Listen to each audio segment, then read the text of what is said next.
Selamat pagi beneran teman-teman. Kami dari kelompok 6 akan mempresentasikan hasil video pembelajaran kami mengenai pemahaman dan penilaian atas pengendalian intern. Namun sebelum itu, izinkan saya untuk memperkenalkan nama-nama anggota dari kelompok kami. Yang pertama ada Asriani Urang, yaitu saya sendiri. Yang kedua ada Sania Dinda Fitri Wais. Dan yang ketiga ada Elizabeth Pangabean. Tanggung jawab auditor dan manajemen berkaitan dengan pengendalian intern. Pemahaman atas pengendalian sangat penting bagi auditor dan secara khusus dimasukkan ke dalam standar auditing yang berlaku umum. Dalam standar pekerjaan lapangan disebutkan, pemahaman yang memadai atas struktur pengendalian intern harus diperoleh untuk merencanakan audit dan menentukan sifat, saat, dan lingkup pengujian yang dilakukan.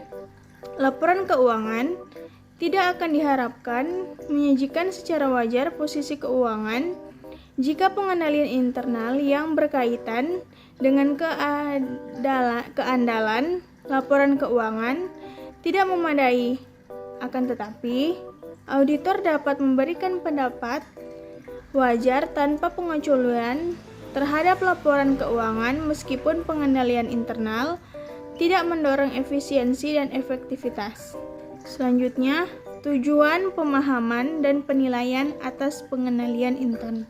Untuk audit keuangan, auditor harus memperoleh pemahaman atas pengendalian intern dan mendapatkan bukti tentang efektivitas pengendalian intern untuk 3 tujuan, yaitu yang pertama ada menilai risiko pengendalian, yang kedua ada menentukan sifat, saat, dan ruang lingkup pengujian yang dilakukan atas pengendalian, ketaatan, dan substantif.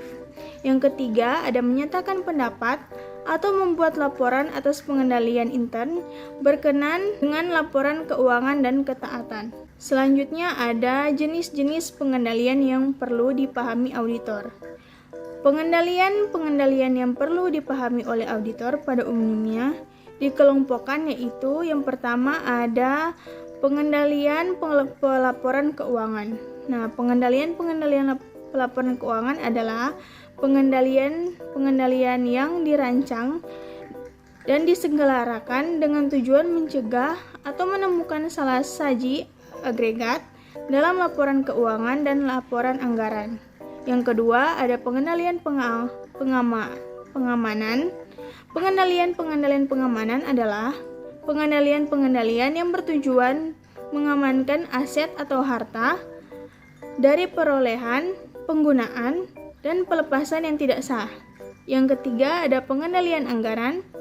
Tujuan dari pengendalian anggaran adalah memberikan keyakinan yang memadai bahwa entitas telah mencatat, memproses, meringkas transaksi-transaksi yang benar. Yang keempat ada pengendalian ketaatan. Pengendalian ketaatan adalah pengendalian dengan tujuan untuk menyediakan keyakinan yang memadai bahwa entitas telah menaati semua peraturan perundang-undangan yang berlaku. Yang kelima, ada pengendalian operasional. Pengendalian operasional adalah pengendalian yang dirancang untuk memberikan keyakinan yang memadai bahwa entitas telah mencapai tujuannya secara efektif dan efisien. Ya, selanjutnya ada aktivitas pengendalian tipikal. Yaitu yang pertama ada otoritas. Pengendalian otoritas dirancang untuk memberikan keyakinan yang memadai. Yang kedua ada persetujuan. Pengendalian persetujuan dirancang untuk memberikan keyakinan yang memadai bahwa pegawai atau pejabat yang berwenang menyetujui transaksi sesuai dengan kriteria umum dan khusus dari manajemen. Yang ketiga ada pemisahan tugas. Pengendalian pemisahan tugas dirancang untuk mengurangi kesempatan bagi seseorang untuk menyusup dan menutupi kesalahan atau kecurangan dalam pelaksanaan tugas-tugas normalnya. Yang keempat yaitu ada perancangan dan penggunaan dokumen dan catatan. Tujuan dari pengendalian ini yaitu untuk memberikan keyakinan yang memadai bahwa transaksi-transaksi dan kejadian-kejadian dicatat dengan benar. Selanjutnya ada pengecekan secara independen. Pengendalian ini dirancang untuk memberikan pengecekan terpisah atas keabsahan, akurasi, dan kelengkapan data yang diproses. Selanjutnya ada penilaian atas jumlah yang dicatat. Pengendalian ini dirancang dengan tujuan agar aset dilaporkan pada nilai yang benar. Selanjutnya, ada peringkasan data. Pengendalian yang ini dirancangkan dengan tujuan agar data-data dalam laporan merupakan hasil peringkasan yang sah atas data-data transaksi. Selanjutnya, hak dan kewajiban. Pengendalian ini dirancang untuk memberikan keyakinan yang memadai bahwa satu entitas memiliki aset atau kekayaan yang dicatatnya dengan dukungan dokumen kepemilikan yang lengkap. Yang kedua, ada entitas memiliki hak atas aset pada tanggal pelaporan. Yang ketiga, ada hutang entitas yang dicatat merupakan kewajiban-kewajiban yang sah terhadap entitas. Dan yang terakhir ada penyajian dan pengungkapan. Pengendalian ini dirancang dengan tujuan untuk memberikan keyakinan bahwa klasifikasi dan pengungkapan dalam laporan telah disajikan sesuai dengan standar atau peraturan. Selanjutnya, ada prosedur memperoleh pemahaman atas pengendalian intern. Prosedur-prosedur yang digunakan terdiri atas, yaitu yang pertama, ada menelaah pengalaman sebelumnya dengan entitas. Yang kedua, ada menanyai pimpinan, manajemen, dan staf yang sesuai. Yang ketiga, ada menginspeksi dokumen-dokumen dan catatan. Dan yang terakhir, ada mengamati kegiatan dan aktivitas-aktivitas instansi pemerintah tersebut. Dokumentasi pemahaman. Dokumentasi atas pemahaman terhadap sistem informasi ini diperlukan pada semua audit. Dokumentasi dalam kertas kerja ini dapat berbentuk kuesioner yang telah dijawab flowchart dan catatan naratif. Auditor dapat mendokumentasikan pemahaman bersamaan dengan ketika ia mendapatkannya. Misalnya, auditor seringkali mencatat tanggapan-tanggapan dari pegawai entitas atas pertanyaan-pertanyaan dalam kuesioner tercetak yang menjadi bagian dari kertas kerja. Auditor dapat juga mendokumentasikan pemahaman bagian-bagian dalam sistem informasi entitas dengan menyiapkan flowchart atau menggunakan flowchart yang disiapkan oleh entitas sebagai bagian dari kertas kerja. Dalam penugasan, berulang perlu dipertimbangkan untuk memutakhirkan kuesioner, flowchart atau catatan-catatan naratif yang ada pada kertas kerja tahun sebelumnya. Hanya bagian-bagian dari sistem informasi yang relevan terhadap audit saja yang perlu didokumentasikan. Penilaian awal atas pengendalian manajemen. Tujuan penilaian awal. Penilaian atas risiko pengendalian dilakukan dalam 2 tahapan. Tahapan penilaian awal ditujukan untuk membantu merancang prosedur audit rinci. Dalam memetakan program audit rinci, cara yang paling efektif dan efisien adalah menggabungkan pengujian atas pengendalian dan pengujian substansif atau dengan menggunakan sumber yang sama. Penilaian awal dilakukan untuk mendapatkan ekspektasi yang layak atas efektivitas pengendalian yang memungkinkan pengembangan program audit rinci sesuai dengan strategi audit yang dipilih. Tahap kedua terjadi setelah penyelesaian semua pengujian atas pengendalian. Jika pengujian-pengujian ini tidak mendukung hasil penelitian awal atas risiko pengendalian, maka auditor harus melakukan prosedur-prosedur substantif tambahan yang tentu saja menambah biaya audit. Identifikasi salah saji atau ketidaktaatan atau permasalahan kinerja. Jika pemahaman atas sistem informasi telah didapatkan melalui penggunaan kuesioner pengendalian intern, jawaban ya menunjukkan adanya pengendalian yang efektif, sedangkan jawaban tidak menunjukkan adanya kelemahan pengendalian. Seperti yang telah dikemukakan sebelumnya, auditor dapat menggunakan software komputer untuk menghubungkan jawaban-jawaban dari pertanyaan-pertanyaan tertentu pada kuesioner yang terkomputerisasi pada identifikasi salah saji atau ketidaktaatan atau permasalahan kinerja.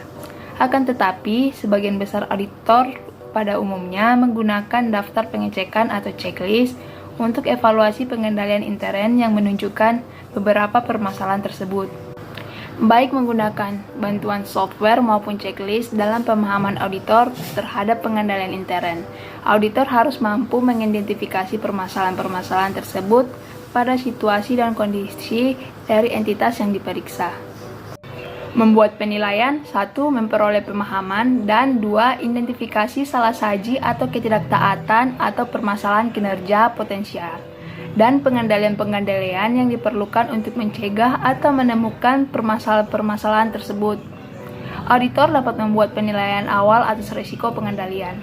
Pengendalian ini harus mempertimbangkan penilaian atas lingkungan pengendalian dan sejauh mana rancangan prosedur-prosedur pengendalian dapat efektif. Penilaian awal ini didasarkan pada asumsi awal bahwa pengujian-pengujian pengendalian lebih lanjut akan memberikan bukti efektivitas pelaksanaan pengendalian tersebut. Pengujian atas pengendalian. Seperti yang telah dijelaskan sebelumnya, pengujian atas pengendalian adalah prosedur-prosedur audit yang diselenggarakan untuk menentukan efektivitas rancangan dan atau pelaksanaan pengendalian intern.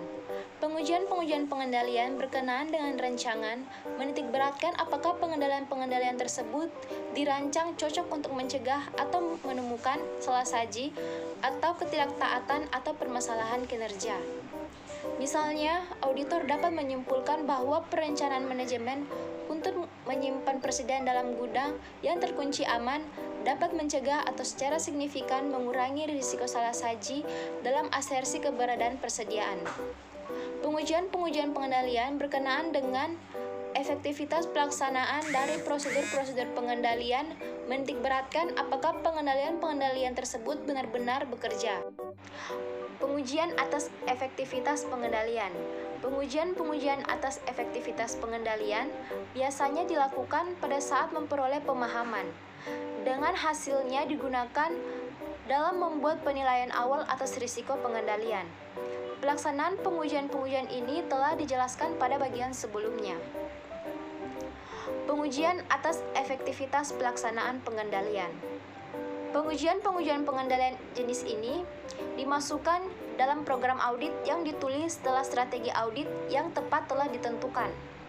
Pengujian ini terutama dilakukan selama pekerjaan audit interim, tetapi pengujian lebih lanjut dapat dilakukan pada audit akhir tahun untuk pengendalian yang penting selama periode setelah audit interim. Perancangan pengujian. Auditor memiliki beberapa pilihan dalam merancang pengujian. Pilihan-pilihan ini berkaitan dengan sifat prosedur audit yang digunakan untuk melakukan pengujian dan jangka waktu serta luasnya pengujian. Sifat pengujian. Pilihan-pilihan auditor terkait dengan sifat dari pengujian pengendalian adalah: yang pertama, mewawancarai para pegawai berkenaan dengan pelaksanaan tugas mereka. Yang kedua, mengamati pelaksanaan tugas oleh para pegawai. Yang ketiga, memeriksa dokumen-dokumen dan laporan-laporan yang menunjukkan pelaksanaan pengendalian. Dan yang keempat, pelaksanaan ulang pengendalian oleh auditor. Dalam melakukan pengujian, auditor memilih prosedur yang akan memberikan bukti yang paling meyakinkan tentang efektivitas pengendalian. Prosedur wawancara dirancang untuk menentukan yang pertama, pemahaman para pegawai atas tugas-tugas mereka. Yang kedua, bagaimana para pegawai melaksanakan tugas-tugas mereka. Dan yang ketiga, frekuensi penyebab dan penyelesaian. Yang keempat, penyimpangan pelaksanaan tugas.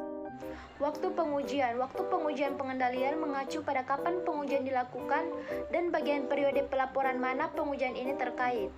Oleh karena itu, pengujian ini menyediakan bukti efektivitas pengendalian sejak awal tahun sampai dengan tanggal pengujian.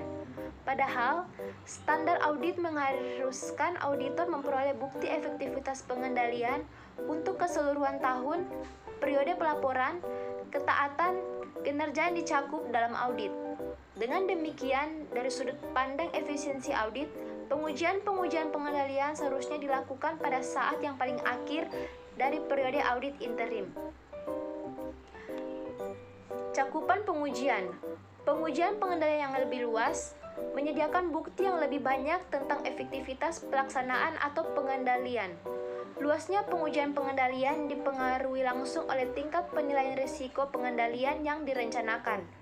Pengujian akan dilakukan lebih banyak untuk tingkat penilaian yang rendah atas risiko pengendalian daripada untuk tingkat penilaian yang moderat atas risiko pengendalian. Program audit untuk pengujian pengendalian. Keputusan auditor berkenaan dengan sifat, luas, dan waktu pengujian pengendalian harus didokumentasikan dalam program audit dan kertas kerjanya yang terkait. Perlu diingat bahwa program tersebut berisi prosedur-prosedur yang digunakan dalam melakukan pengujian-pengujian untuk asersi yang ditunjukkan. Penilaian akhir atas risiko pengendalian. Penilaian akhir atas risiko pengendalian didasarkan pada evaluasi bukti-bukti yang diperoleh dari prosedur untuk memperoleh pemahaman atas komponen-komponen sistem informasi dan pengendalian intern, pengujian-pengujian pengendalian yang terkait. Mendokumentasikan tingkat risiko pengendalian yang dinilai. Kertas kerja auditor harus mencakup dokumentasi risiko pengendalian. Persyaratan dokumentasi sebagai berikut. Risiko pengendalian tinggi, hanya kesimpulannya saja yang perlu didokumentasikan. Risiko pengendalian lebih rendah daripada tinggi, dasar untuk penilaian harus didokumentasikan. Itulah hasil presentasi video pembelajaran dari kelompok kami. Kurang lebihnya kami mohon maaf. Sekian dan terima kasih.